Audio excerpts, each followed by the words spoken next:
Good morning. Pastor Gainey here today. Hope you're doing well and looking forward to another day and another moment here to spend some time with you sharing the Word of God and praying that each and every one of you today will have a great day in the Lord, and pray that somehow, some way, maybe we can all lead somebody to come to know Him as Lord and Savior today. Let me ask you a question. How many of us today are living a life of contentment? Think about that for a moment. How many of us today are living a life of contentment? It's very hard to do in this day in which we live. But I want to read to you in Matthew chapter 6, verse 25 to 30. And I've done this devotion several years ago, but I just feel like it's time to do it again. So starting in verse 25. Therefore I say unto you, take no thought for your life, what ye shall eat, or what ye shall drink, nor yet for your body, what ye shall put on.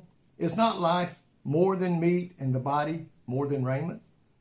Behold the fowls of the air, for they do not sow, neither do they reap, nor gather into barns, yet your heavenly Father feedeth them. Are ye not much better than they? Which of you by taking thought can add 1 cubit unto his stature? And why take ye thought for raiment?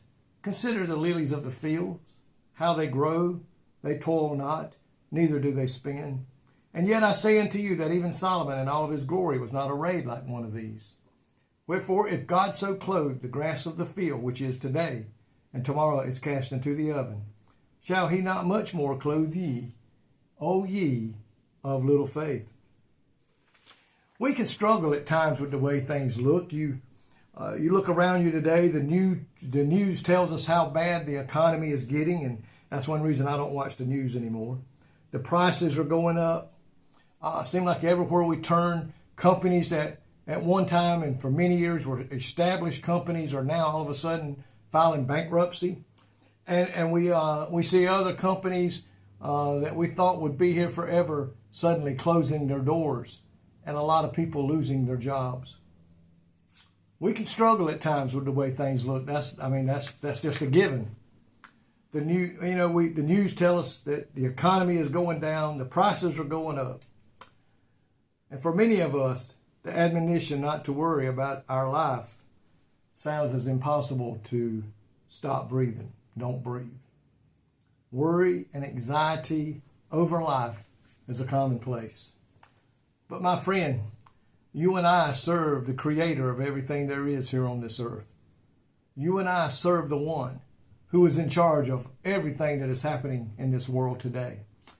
And what I'm so thankful for is that we serve the God who has spent years taking care of people before us.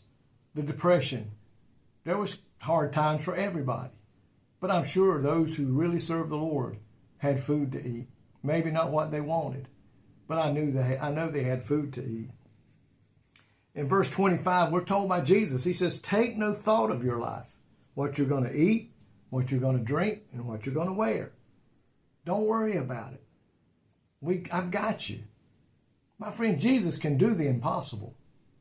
Jesus can make our problems take care of themselves. He can even send a heathen to take care of us. He might would even send a raven with food to feed us. God will take care of his children today.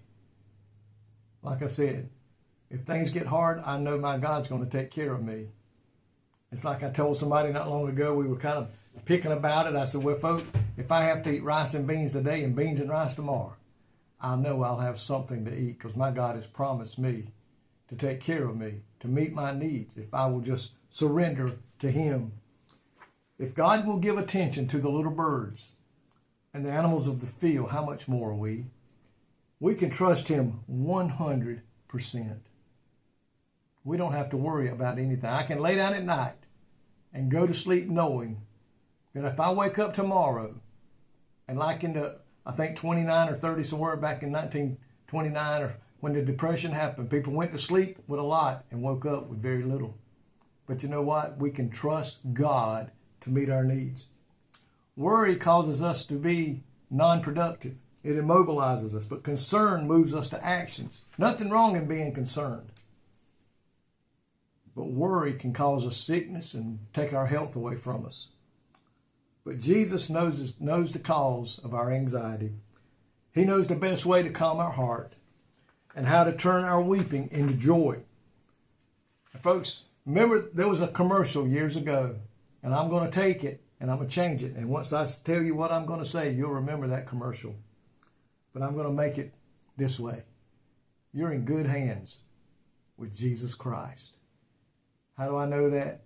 Because of those two hands are scars where he shed his life and his blood that we one may be saved and become his child. And then he promised to meet our needs and always take care of us. So my friends, remember that. You're in good hands with Jesus Christ. Lord, thank you today for your promises to take care of us, to feed us, to clothe us, to shelter us. We know things could get tough and things could get tight. But Lord, I truly believe today you will take care of your children. And I thank you for that today. In Jesus' name, amen. May God richly bless you today is my prayer.